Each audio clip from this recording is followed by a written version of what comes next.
Hey guys, good morning. Wow, what an amazing week it's already been.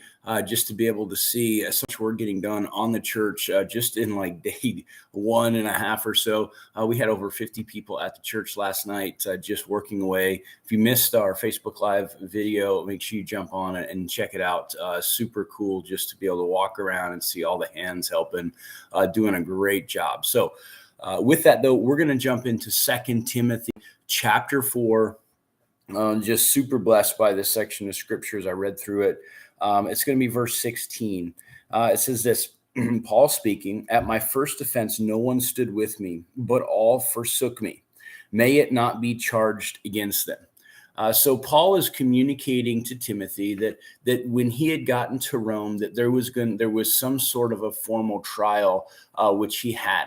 And in that formal trial, we don't know all the details. We don't get the specifics of it. But whatever happened, he didn't have anybody there to defend him, to stand by his side.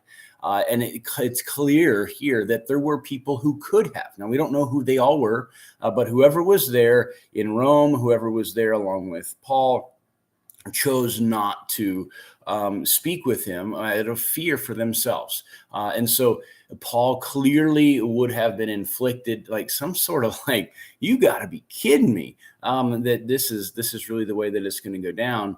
But what we can see, and this is really, really important for all of us to hold on to, is that we can never expect to have any different experience than our master.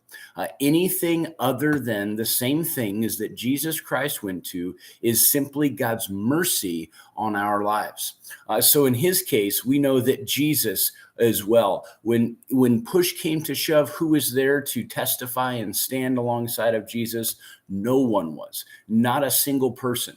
But when he went to the cross and he hung there looking out over all the people who would have crucified him, all the entirety of what he could see of the city, there was a proclaim, there was a shout, "Father, forgive them, for they know not what they do." There was this understanding that forgiveness would be offered from him, and with hope that forgiveness would be responded with by the Father, and that in unity of the Trinity they would offer forgiveness for all of mankind. Absolutely incredible. Jesus did this at the cross. So what do we see here with Paul? He says the same sort of things, right? May it not be charged against them. That there would be some sense from in kind of two perspectives. One, people could have probably been charged for being connected to Paul in some way, shape, or form, that he's now praying for their protection physically here on this earth. Really cool. The next thing is that there's this overtone, this statement across the whole thing that basically tells us that, hey, you know what? We want it to be a much broader sort of forgiveness, that I don't want God to hold it to their account.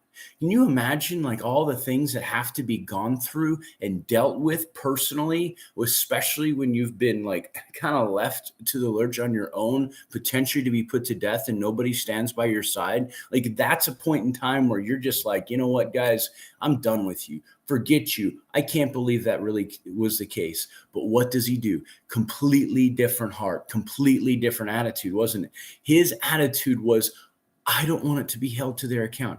I don't want them to be responsible for anything that might come of it in the realm of heaven too. And so you can see this. What has to happen for us to say something like that, to really hold fast to that sort of a confident understanding?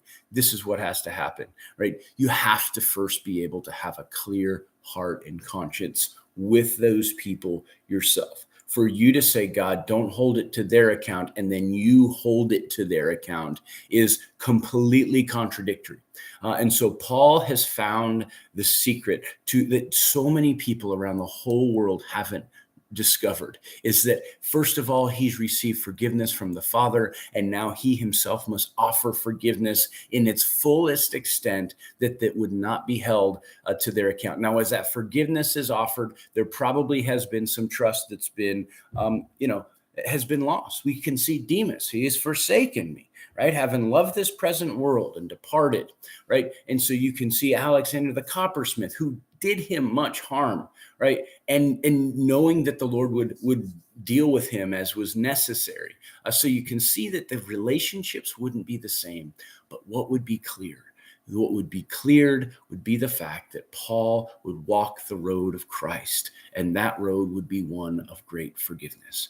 And that's what we ourselves are called to do, is to no longer hold it to their account, no longer keep record of it in our own mind. Now, careful and cautious, obviously, with the fact that we don't forget, but we choose to forget, to let it be something that holds us in prison, that locks us down. So forgiveness is huge, guys.